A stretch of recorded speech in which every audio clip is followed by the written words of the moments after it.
जय श्री राम। आप सभी लोगों का गीता संग बबीता के इस सुंदर चैनल में भव्य दिल से बबीता सिंह स्वागत करती है, अभिनंदन करती है। जय श्री राम। अभी मैंने एक वीडियो बनाया था महाभारत में भीष्म पितामह के ऊपर, और वाकई में उनको जो मन में आता है वही मैं बोलती हूँ कि उनको सुपर नायक तो हैं ही वो, और बोला भी मैंने है कि जो उनकी भूमिका रही है वो सुपर नायक की रही है। उसके बाद भी महाभारत के जो पात्र हैं महाभारत के में, वो बहुत ही मुख्य पात्र और भी हैं जिनका बहुत बड़ा ही एक रोल है और रहा भी है। महर्षि वेद व्यास के आशीर्वाद से उनके मतलब कि अम्बा, अम्बालिका और दासी को एक एक पुत्र होते हैं, कौरव, पांडव और विदुर। तो कौरव से 100 पुत्र होते हैं गांधारी की शादी के उपरांत, और पांडव से 5 पुत्र होते हैं माता कुंती और माँ माधवी की शादी के उपरांत, और एक दासी पुत्र होते हैं विदुर, जो कि राजनीतिक में, बुद्धि विशेषे में और धर्म में, सत्य निष्ठा में, सही गलत में बहुत ही अच्छी पहचान करते थे, और हस्तिनापुर के राज्य को आगे चलाने में भीष्म पितामह के साथ उनका बहुत बड़ा ही योगदान रहा, क्योंकि वो बुद्धिवान थे, ज्ञानी थे, नीतिवान थे। बहुत उनके बारे में कुछ भी बोला जाए वो बहुत ही कम है, क्योंकि वो बहुत बड़ा ही एक उनका कैरेक्टर रहा है उस महाभारत के उस पूरे अभियान के दौरान में। उसके बाद होते हैं पांडव के जो 5 पुत्र होते हैं। पहला पुत्र का नाम होता है युधिष्ठिर, दूसरे होते हैं उनके भीम, तीसरे होते हैं अर्जुन, और चौथे होते हैं नकुल और सहदेव, 5वें। उसी तरह कौरव के 100 पुत्र होते हैं माँ गांधारी के साथ। उनका पहला पुत्र होता है दुर्योधन, दूसरा होता है दुशासन, और बाकी के भी 98 पुत्र और होते हैं। लेकिन परवरिश का फर्क आ गया है कि माँ गांधारी और धृतराष्ट्र शुरू से ही थोड़ा सा लालची प्रवृत्ति के थे। धृतराष्ट्र, माता गांधारी नहीं थी, उनको पता था कि सही क्या है, गलती क्या है, गलत क्या है। वो अंधे होते हैं, नेत्रहीन होते हैं बचपन से ही, तो कहीं ना कहीं मन में उनके संशय रहता था कि मैं बड़ा होने के बाद भी मेरा छोटा अनुज भाई मेरे हस्तिनापुर का राजा बना, मैं नहीं बना, इस वजह से, और मेरा पुत्र भी नहीं बन पाया, क्योंकि पांडव का ही बड़ा पुत्र होते हैं जो कि युधिष्ठिर होते हैं।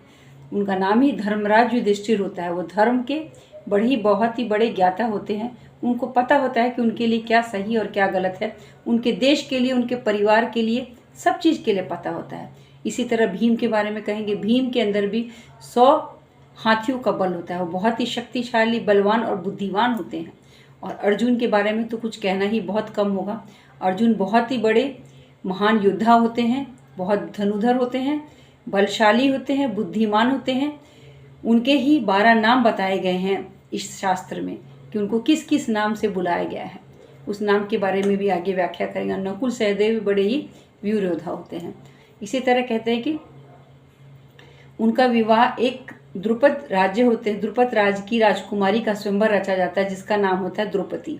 द्रौपदी से वो स्वयंवर जीत जाते हैं। कहते हैं कि पानी में देखकर मछली, उसी में से देखकर मछली की आंख में तीर चलाना होता है। वो बहुत बड़े धनुधर होते हैं, क्योंकि उनकी शिक्षा हस्तिनापुर के सारे राजकुमारों की जो शिक्षा होती है वो गुरु द्रोणाचार्य के द्वारा होती है।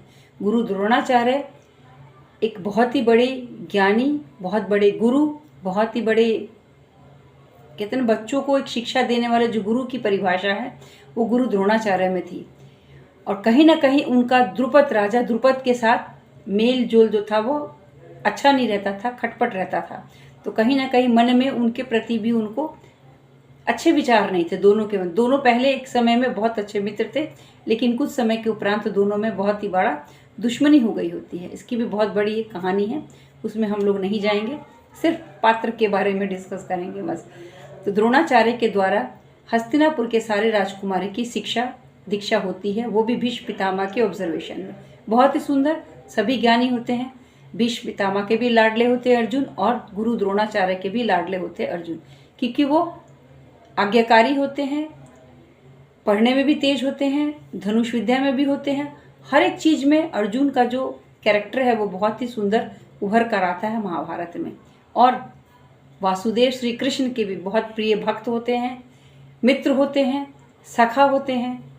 तभी तो उन्हीं के सारथी भी बने प्रभु श्री कृष्ण जी।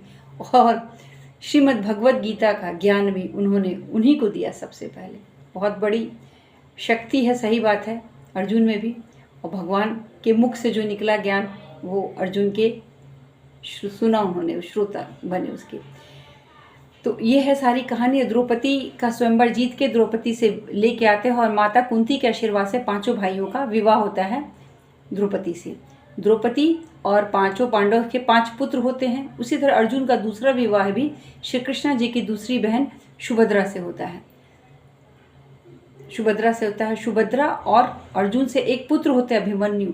अभिमन्यु भी बहुत ही तेज प्रतापी राजकुमार होता है और बहुत ही शक्तिशाली विद्वान और सारे कहते हैं ना अस्त्र शस्त्र का बहुत ही बड़ा ज्ञाता बन जाते हैं बड़े ही कम उम्र में ही। और उसी बीच में उनका भी विवाह अर्जुन करते हैं एक देश के राजकुमार राजा की पुत्री होती है उत्तरा से उनका विवाह होता है। और उत्तरा और अभिमन्यु से जो पुत्र होता है वो आगे चल के राजा परीक्षित के नाम से प्रसिद्ध होते हैं। इसकी कहानी आगे है।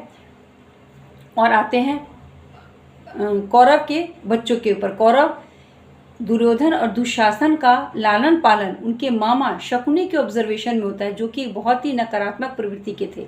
न कभी अच्छा सोचते थे, न कभी किसी का अच्छा देख सकते थे, अच्छा भला कर सकते थे। तो कहते हैं ना कि परिवार में जो जैसा रहेगा उसका लालन पालन होगा तो वैसा ही होगा।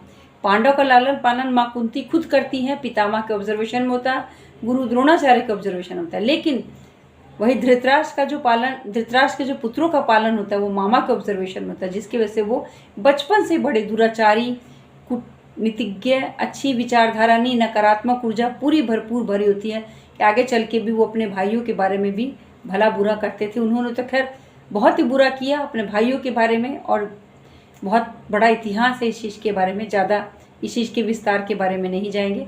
लेकिन एक एक पात्र का बहुत ही बड़ा इसमें महान पुरुष सभी को कहेंगे, सबका एक अलग अलग विशेषता बताई गई है। युधिष्ठिर बड़े थे तो बहुत बड़े धर्मराज युधिष्ठिर रहे। उनको न्याय प्रणाली की एक एक विधि पता थी कि क्या किसी को कह के क्या कहेंगे। वो कभी भी गलत शब्द बोलते ही नहीं बोलते थे। जो अत्याचारी होता था उसके बारे में भी कोशिश करते थे कि अच्छे शब्द बोले, बुरे शब्द नहीं निकालते थे। आगे सब पूरी कथा होती है, गीता का उपदेश होता है, पांडव और कौरव में लड़ाई होती है, पांडव जीत जाते हैं और बचते भी कौन है? 5 पांडव।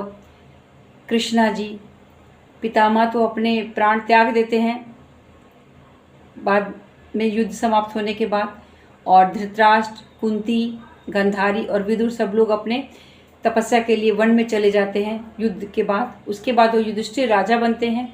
राजा बनने के बाद 5 भाई रहते हैं, द्रौपदी रहती है। बहुत साल ये लोग राज्य करते हैं और राज्य करने के बाद जब ये लोग थक जाते हैं तो 5 भाई अपनी पत्नी को द्रौपदी को लोग ये लोग भी अपने वन में चले जाते हैं और कहते कि अब हम लोग की यात्रा यहाँ से ख़त्म होती। और सिर्फ एक इनका वंशज बचा होता है कौरव और पांडव में से, उनका नाम होता है राजकुमार परीक्षित, जो राजकुमार बने होते युवराज, और उन्हीं को ये लोग हस्तिनापुर का राजा बनाते हैं। और राजा बनाने के बाद अपना आगे निकल जाते हैं अपनी आगे की यात्रा पर। और राजा परीक्षित ही थे जो जिसकी वजह से ही आगे की कथा शुरू होती है।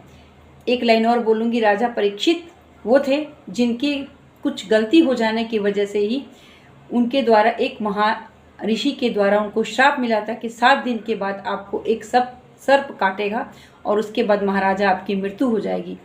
तो वो बहुत ही महापुरुष राजा थे, कोशिश यही करते थे कि मेरे द्वारा कोई गलत काम नहीं हो। तब एक गुरु आते हैं, गुरु सुखदेव जी। सुखदेव के माध्यम से मुख से निकलता है श्री भागवत कथा, श्रीमद् भागवत कथा कहते हैं। भागवत कथा वो 7 दिन के बाद के लिए उनको सुनाते हैं, क्योंकि 7 दिन के बाद तो उनकी मृत्यु निश्चिंत थी। वो भागवत कथा सुनते हैं और सुन के वो बहुत तृप्त हो जाते हैं। भागवत कथा पूरे कृष्ण भगवान के ऊपर ही अवतरित है, उनके बारे में ही पूरा वर्णन किया गया है। बहुत ही सुंदर वर्णन है जो राजा परीक्षित सुखदेव के मुख से ये सुनते हैं। इसके पहले भी बहुत बड़े बड़े लोगों ने इस कथा को कही है। इसी के साथ महाभारत के कुछ पात्रों के बारे में कुछ सेकंड में, कुछ मिनटों में मैंने जो उच्चारण किया है उसको आप सभी लोगों को शायद अच्छा लगा होगा। इसके बाद मैं कल आपको प्रथम अध्याय का 2 और 3 श्लोक के बारे में वीडियो बना के डालूँगी। एक और रिक्वेस्ट करूँगी आप लोगों से कि मेरे चैनल को प्लीज़ सब्सक्राइब करें, शेयर करें और ज़्यादा से ज़्यादा इसको लाइक करें, जिससे कि मेरा भी मनोबल बढ़े और मैं भी इसके ऊपर काम बहुत अच्छे से कर सकूँ। इसी के साथ आप सभी लोगों का बहुत बहुत दिल से धन्यवाद। जय श्री राम।